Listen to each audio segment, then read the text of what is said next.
আপনারা দেখছেন মিতাস কিচেন। মিতাস কিচেনে সবাইকে ওয়েলকাম। আজকের রেসিপি পটেটো চিজ বলস। আর এই রেসিপিটি খুব সামান্য উপকরণেই তৈরি হয়ে যায়।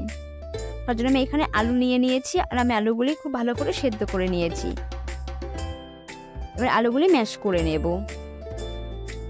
আর আমি এখানে দুটি মিডিয়াম সাইজের আলু নিয়েছি। তো আলুগুলি খুব ভালো মতো ম্যাশ করা হয়ে গেছে। এবার আমি এখানে দিয়ে দিচ্ছি পেঁয়াজ কুচি। আর পেঁয়াজটা আমি খুব ছোট ছোট করে কেটে নিয়েছিলাম।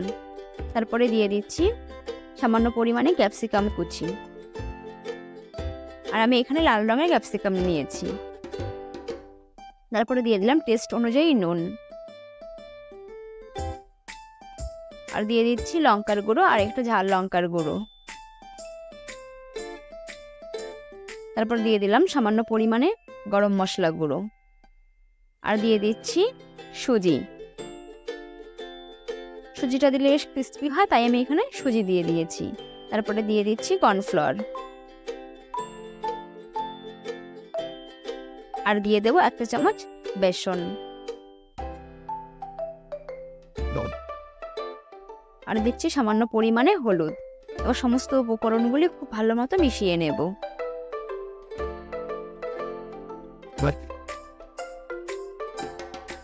তো আলুটা আমি খুব ভালো মতো মেখে নিয়েছি। তারপরে দিয়ে দিলাম এখানে রেড চিলি ফ্লেক্স, আর দিয়ে দিচ্ছি সামান্য পরিমাণে অরিগানো। অরিগানোটা অপশনাল, ঘরে থাকলে দেবেন, না হলে স্কিপ করে যাবেন। এবার এগুলো আলুর সঙ্গে খুব ভালো মতো মিশিয়ে নেব। আর মেশানো হয়ে গেলে 2 থেকে 3 মিনিটের জন্য এটি ঢেকে রেখে দেব। এবার আমি একটি ব্যাটার তৈরি করে নেব। ব্যাটার তৈরি করার জন্য প্রথমে দিয়ে দিলাম কর্নফ্লাওয়ার, আর দিয়ে দিচ্ছি বেসন। যদি ঘরে কর্নফ্লাওয়ার না থাকে সেক্ষেত্রে কিন্তু আপনারা শুধু বেসন দিয়ে ব্যাটারটা তৈরি করতে পারবেন। তারপরে দিয়ে দিচ্ছি রেড চিলি ফ্লেক্স, আর দিয়ে দেব জল। আর এখানে বেশ খানিকটা পরিমাণে জল লাগবে, কারণ এই ব্যাটারটি পাতলা তৈরি হবে। তারপরে দিয়ে দিচ্ছি সামান্য পরিমাণে নুন। এবার এটি খুব ভালো মতো ফেটিয়ে নেব। আর এদিকে আমি চিজ গ্রেট করে রেখেছি। যে আলুটা আমি মেখে নিয়েছিলাম সেখান থেকে কিছুটা পরিমাণে আলু নিয়ে একটি বলের মতন তৈরি করে নেব।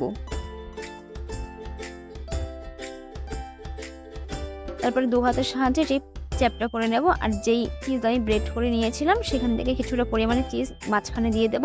এই চিজটা খুব ভালো মতন আলুতে মুড়ে দেব।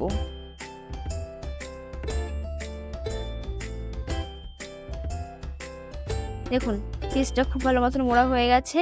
এবার আবারও বলের মতন তৈরি করে নিয়েছি। এভাবে কিন্তু আমি প্রত্যেকটি তৈরি করে নেব।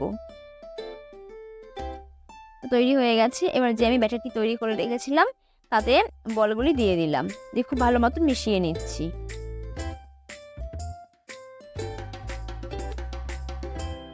সাইডে ব্রেড ক্রাম্বসটি রেখেছি, ব্রেড ক্রাম্ব খুব ভালো মতন বলের সঙ্গে মিশিয়ে নেব।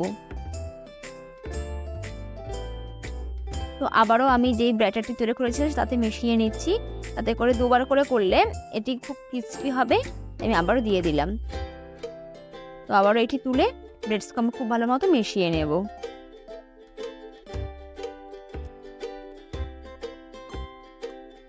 এভাবেই প্রত্যেকটি আমি তৈরি করে নেব। এখন সবগুলি তৈরি করা হয়ে গেছে। এবার এগুলো আমি ভেজে নেব। ভাজার জন্য আমি তেল গরম করে নিয়েছি। আর তেল খুব বেশি গরম হলে কিন্তু পুড়ে যাবে, তাই মিডিয়াম রেখে এগুলি ছেড়ে দিতে হবে।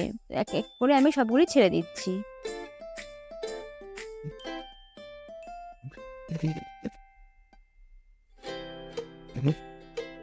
তো এক সাইডটা হয়ে গেছে, অপর সাইডটা উল্টে দেব। তো এভাবেই 3 থেকে 4 মিনিটের মতন খুব ভালো করে এগুলি ভেজে নিতে হবে।